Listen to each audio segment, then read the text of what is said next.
আসসালামু আলাইকুম। প্রিয় দর্শক, অন্য মঞ্চের আলাপচারিতায় আপনাদের সকলকে আমন্ত্রণ জানাচ্ছি। ১ বছর তো কাটলো, ১ বছর ১ দিন। তা লাল স্বাধীনতার পক্ষে যারা ফেসবুক লাল করে ফেলেছিলেন, মাথায় লাল ফেট্টি লাগিয়ে, সূর্যের রং লাগানো লাল ফেট্টি লাগিয়ে যারা রাস্তায় নেমে কোটা না মেধা, কোটা না মেধা বলে চিৎকার চেঁচামেচি করে মিছিল করেছিলেন, আজ ১ বছর বাদ ২ বছর বাদে তারা কেমন আছেন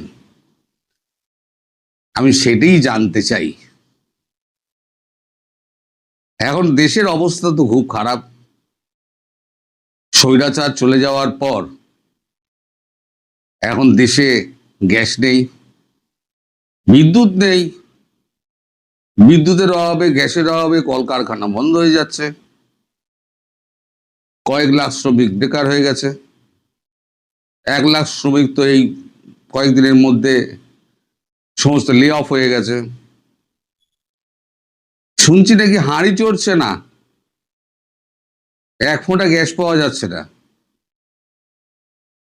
গ্রামের কথা ছেড়ে দিন, খোদ ঢাকা শহরে একটা সিএনজির দেখা মিলছে না। তাহলে স্বৈরাচার কি করেছিল? স্বৈরাচার কি আপনাদের দেশে এই অবহেলা করেছিলেন? যিনি স্বৈরাচার ছিলেন তিনি থাকাকালীন কিন্তু আপনাদের গায়ে কিন্তু হাওয়া বাতাস লাগেনি, উল্টোটা বললাম, হাওয়া বাতাস লাগিয়ে ঘুরে বেরিয়েছেন। আর আপনারা ভেতরে ভেতরে ষড়যন্ত্রের শরিক হয়েছেন। ষড়যন্ত্রের যিনি কারিগর মোহাম্মদ ইউনূস এবং তার পারিষদবর্গ, তারা তো দেদার ঝেড়েছে, দেশকে রসাতলে পাঠিয়েছেন। স্বয়ং মোহাম্মদ ইউনূস যদি প্রধান উপদেষ্টা, তিনি যদি নিজের আখের গোছাতে ব্যস্ত থাকেন, তাহলে তার পারিষদবর্গ কি করবে? পারিষদবর্গ যে যার আখের গুছিয়েছেন। এখন আখের গোছাতে গোছাতে এমন অবস্থা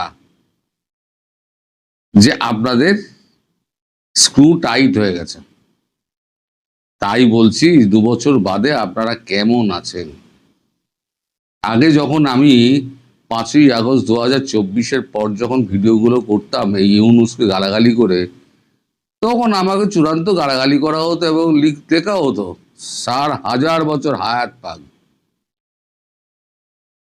এখন হায়াতের দল কিন্তু সব চলে গেছে, হায় হায় করতে করতে চলে গেছে। যারা কোটা না মেধা, কোটা না মেধা বলে যারা মিছিল করেছিল, মেধা সব চলে গেছে জেলে, আর কোটারা সব চাকরি পেয়ে ঢুকে গেছে যে যার সস্থানে। এই তো হাল হকিকত। আমি শুধু মনে করে দিচ্ছি, আপনারা তো ভুলে যান এই ৫ থেকে ১০ অব্দি যত কারখানা ভেঙেছেন, আপনারা আগুন লাগিয়েছেন। আমি কিন্তু তখনই ভিডিওতে বলেছিলাম যে কাজটা আপনারা করছেন তাতে আপনাদের ঘরে আগুন জ্বলবে না, আপনাদের দেশে বেকার বাড়বে, কর্মসংস্থান থাকবে না, বেকারে দেশ ভরে যাবে, মূল্যবৃদ্ধি ঠেকানো যাবে না। আজকে শুনলাম কাঁচা লঙ্কার দাম নাকি ৪০০ টাকা হয়ে গেছে, আরো বাড়বে। এখন আবার নাকি ভারতের কথা মনে পড়েছে, ভারত থেকে কাঁচা লঙ্কা আমদানি হবে। কালকে আমি দিল্লি ছিলাম, একজনের সঙ্গে দেখা করতে গেছিলাম। কালকে সকালের ফ্লাইটে গেছি, রাতের ফ্লাইটে চলে এসেছি। আমি এভাবে বলিয়ে দিয়েছিলাম যে আমার ভিডিও টাইম লাইনে থাকবে, ঠিকঠাক সময় বেরিয়ে যাবে। দেখলাম ঠিকঠাক সময় বেরিয়েছে। তো তাকে আমি বলে এসেছি, তিনি সরকারেরই একজন উচ্চ পদস্থ আমলা, তাকে বলে এসেছি এবার যেন নুন পর্যন্ত না যায়। আমি জানি না আমার বলাতে যে কোনো কাজ হবে, এ কথা তো আমি দাবি করতে পারি না, কিন্তু আমি আমার পরামর্শটুকু শুধু তাদেরকে দিয়ে এসছি। নুন, তেল, ডিজেল, কাঁচা লঙ্কা, এই যে গতবারে যে ডিজেল দিল, আমি তখন তীব্র প্রতিবাদ করেছিলাম। আর এবারে গিয়ে দেখা করে বলে এসছি, দপ্তরে দপ্তরে দেখা করে বলে এসছি, যাতে একটা জিনিসও না যায়। আমরা তো টাকা দিয়ে কিনি, তা টাকা দিয়ে কেন? গতকালের ভিডিওটা আপনারা মর্মার্থটা বুঝতে পারলেন না, যে এফএটিএফ এ পড়ার অর্থটা কি। আপনারা কেউ দেখলেন না ভিডিওটা। এফএটিএফ এ পড়ার অর্থ হচ্ছে যে আপনার ডলারটা কাগজে পরিণত হবে, আর ওই যে বিদেশ থেকে যে রেমিটেন্স আসে না, ওই রেমিটেন্স গুলো সযত্নে ব্যাংকেই রাখা থাকবে, ওটা ভাঙিয়ে কিছু হবে না, ভাঙাতে পারবে না, ব্যাংক আপনাদের টাকা দিতে পারবে না যদি এফএটিএফ যদি ফেলে দেয়। এবং যেরকম সংকেত পাচ্ছি, এফএটিএফ এ ফেলবেই, ট্রাম্প এফএটিএফ এ ফেলবেই। আর এফএটিএফ এ ফেললে পরে এই সরকার তো চার পায়ে দাঁড়িয়ে আছে, চারটে খুঁটার ওপরে দাঁড়িয়ে আছে। তারপর গতকালকে যখন আমি দিল্লিতে, সেই সময় দেখলাম যে, মানে শুনছি আমি লাইভ মোবাইলে, শেখ হাসিনার বক্তব্য, অডিও বক্তব্য প্রচারিত হচ্ছে। যারা উপস্থিত ছিলেন তারা নানানভাবে জানার চেষ্টা করেছিলেন তিনি কবে নাগাদ দেশে ফিরবেন। ডিসেম্বর তো বলেছেন, তার মধ্যে কবে নাগাদ ফিরবেন। উনি খুব সুচতুরভাবে জিনিসটাকে এড়িয়ে গিয়েছেন। উনি বলেছেন, যথা সময়ে আমি জানিয়ে দেব, দেশের মানুষ আমার জন্য অপেক্ষা করছে, এত অরাজকতা আমার ওপরে যাই নেমে আসুক না কেন, আমি দেশে ফিরবো এবং সবাইকে আমি সময় মতো জানিয়ে দেবো। অর্থাৎ আমি যা বলেছিলাম যে যাওয়ার আগে তিনি 7 দিন বা 10 দিন আগে তিনি জানিয়ে দেবেন। আর ভারতে যাতে এটা না করতে পারে, তার জন্য বিএনপি সরকারের কি ছুটোছুটি, ও মানে হাতে পায়ে ধরার মতো অবস্থা। কারণ একদিন তো সব এআইটিআই বলে চালানো হচ্ছিল, এখন তো বিদেশি যারা সাংবাদিক তারা তো সরাসরি প্রশ্ন করছেন এবং তিনি তাৎক্ষণিকভাবে উত্তর দিচ্ছেন, কখনো জয় দিচ্ছেন, কখনো শেখ হাসিনা দিচ্ছেন। এখন তো আর এআই বলে চালানো যাবে না। নিজের দেশের মিডিয়াকে বলে দেওয়া হয়েছে যে তারা যেন এক বর্ণ এর প্রকাশ না করে। বাপু হে, থলে থেকে তো বেড়াল বেরিয়ে গেছে। সারা পৃথিবীর, মানে সিএনএন থেকে আপনার রয়টার্স পর্যন্ত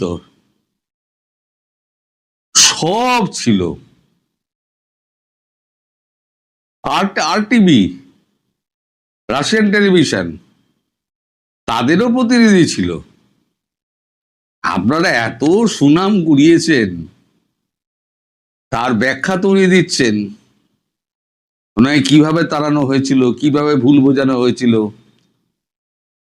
এখন কি অবস্থা, উনি সব বলছিলেন। থোলা থেকে বেড়াল বেরিয়ে গেছে।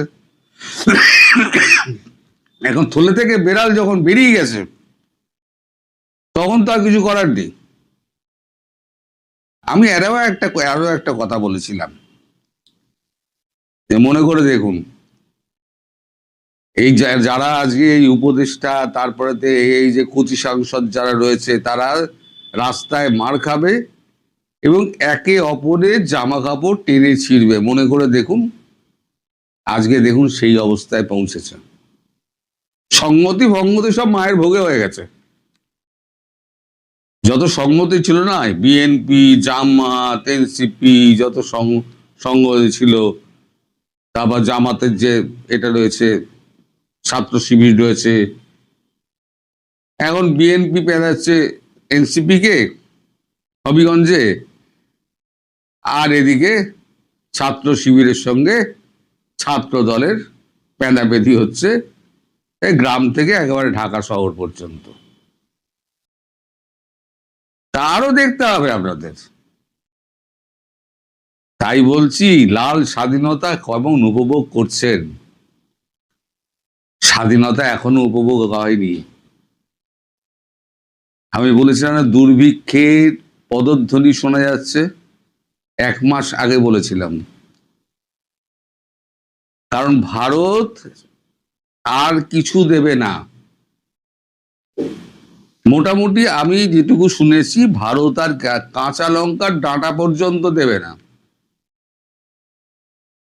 তেল টেল তো দূরের কথা, ধীরে ধীরে পরিবহন ব্যবস্থা ভেঙে পড়বে, লোকে অফিস যেতে পারবে না, রান্নায় চুলো জ্বলবে না, মানে গ্যাস থাকবে না, চূড়ান্ত বিদ্যুৎ সংকট, তার মধ্যে রাশিয়া হুঙ্কার দিয়েছে আমি রূপপুর পরমাণু কেন্দ্র বন্ধ করে দেবো। সব মিলিয়ে যা কীর্তি হবে বাংলাদেশটা, তারপরে যদি এফএটিএফ এর ঘাড়ে পড়ে, তাহলে আপনার 16 গলা পূর্ণ হবে। এর মধ্যে আজকে আবার একটা খবর পেলাম, দুর্দান্ত খবর। মানে বাংলাদেশে যে এত চোর ছিল আমি জানতাম না। এই যে আপনাদের তথ্য উপদেষ্টা ছিল ওই আপনাদের ফারুকির, সেটা কি 300টা ফলস কবর করেছিল। প্রতি কবরে নাকি সে 7.5 লক্ষ টাকা করে বিল করেছিল। এই করে নাকি সে 21 কোটি টাকা কামিয়েছে। তাহলে একটা কবরের পেছনে যদি 7.5 লক্ষ টাকা খরচ হয়, তাহলে আমি ভাবছি যে তাজমহলে আমাদের নিচে যে কবরটা রয়েছে মমতাজের, সেখানেও রত্ন লাগানো ফাগানো বোধ হয় এর থেকে কম দামে হয়েছিল। রত্নখচিত কবর। তা আমাদের ফারুকি যেটা করেছে সেটা হচ্ছে রত্নখচিত কবর ঘুরে দেখিয়ে 21 কোটি টাকা পকেটে ভরে, তারপরে তো আরো আরো আছে, এটা একটা ধরা পড়েছে। এটা বুড়ি বুড়ি বেরোবে। শুধু সরকারটা উল্টাতে দিন। ভারতবর্ষ আরো কিছু পাঠাবে না এই কারণে, কারণ আরো অস্থির হোক। আমি বলেছি যে আরো অস্থির করার জন্য মালপত্র যে টাকা দিলেও যাতে না পায়, অন্যত থেকে কিনে আলু, দেখি কত ধানে কত চাল হয়। এই যে আপনারা মাঝে মাঝে বলে ফেলেন না যে ভারতে লোক যাচ্ছে না, ঘটনা শুনবেন। 2653 জনের পাসপোর্টে স্ট্যাম্প পড়ে গেছে,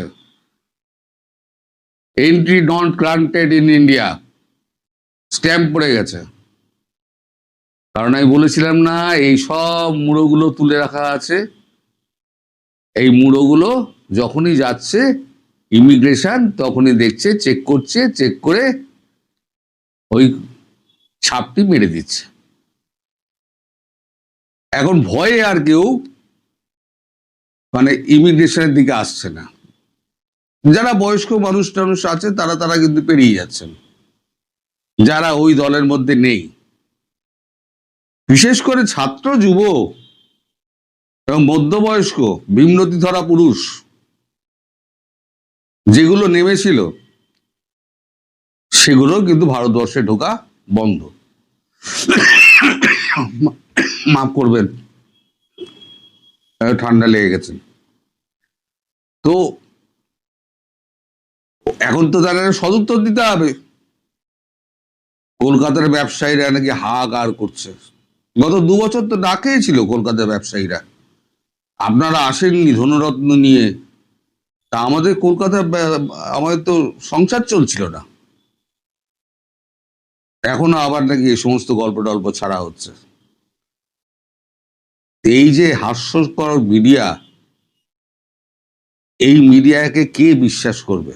আমি বলি না, 2 পয়সার দাম দেয় না কেউ বাংলাদেশের মিডিয়ার, তার উপর আবার ব্যান করেছেন। শেখ হাসিনার খবর ছাপানো যাবে না। তা শেখ হাসিনা কি কখনো বলেছিলেন যে অমুক টিভিকে, অমুক কাগজকে, যে না তারেকের খবর ছাপা যাবে না? তারেক তো কত অনলাইনে ইন্টারভিউ দিয়েছে, শেখ হাসিনা তো বারণ করেননি। তাহলে আপনাদের শেখ হাসিনাকে ভয় কেন এত? ভয় তো আপনাদের সব উপরে উঠে গেছে। যারা বোঝার তারা বুঝে নিন, সব উপরে উঠে গেছে। এখন একটা টোকা মারা, 4টে পায়া যে আছে সেখানে একটা পায়ে টোকা মারো, হুড়মুড় করে তাসের ঘর ভেঙে পড়বে। তাসের ঘরের ওপরে প্রাসাদ হয় না। প্রতারণার মাধ্যমে পাওয়া ক্ষমতা দীর্ঘদিন ধরে রাখা যায় না। এবার আর একটা খবর বলি,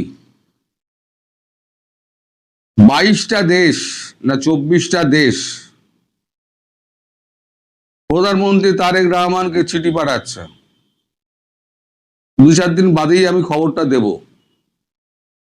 চিঠি পাঠাচ্ছে সেই যে আপনাদের আন্তর্জাতিক অপরাধ ট্রাইব্যুনাল হয়েছে না, ওইটা বাতিল করতে হবে, নাহলে কূটনৈতিক সমস্ত সম্পর্ক তারা ছেদ করবে বাংলাদেশের সঙ্গে। বাংলাদেশ কাকে নিয়ে থাকবে? একে অপরকে নিয়ে থাকবে, তাই তো? রংপুর সিলেটকে নিয়ে থাকবে, আর ওই সিলেট একে নিয়ে থাকবে, রংপুরকে নিয়ে থাকবে। নিজেদের মধ্যে ঘুষোঘুষি মারামারি কর। তবে আপনারা যারা গতকালের ভিডিওটা দেখেননি, বোঝেননি, তারা কিন্তু ভিডিওটা দেখুন, বুঝুন। আপনাদের বিদেশ থেকে যে ছেলেরা মেয়েরা যারা চাকরি করছে বা পুরুষ মানুষ যারা গেছেন, তারা যে টাকাটা পাঠাবেন আপনাদের সংসার চালানোর জন্য, সেই টাকাটা কিন্তু কনভার্ট করে আপনাদের ব্যাংক আপনাদের দিতে পারবে না যদি এফএটিএফে ফেলে দেয়। এবং সেটা কিন্তু ফেলার সম্ভাবনা খুব শিগগিরই আছে, আমি আপনাদের আগাম বলে দিলাম। সুতরাং যার যা আছে এই বেলা তুলে দিন, যদি বা কিছুদিন আপনারা সরকার পড়ে যাওয়ার পর নতুন কিছু হওয়ার আগে অবধি চালিয়ে নিতে পারেন। আমার এই সদুপদেশটা মানুন, যার যা টাকা আছে ব্যাংক থেকে তুলতে শুরু করুন, তুলে ঘরে মজুত করুন। এরপরে একটা পয়সাও ব্যাংক থেকে পাবেন না। সবাই ভালো থাকবেন, সুস্থ থাকবেন, সাবধানে থাকবেন।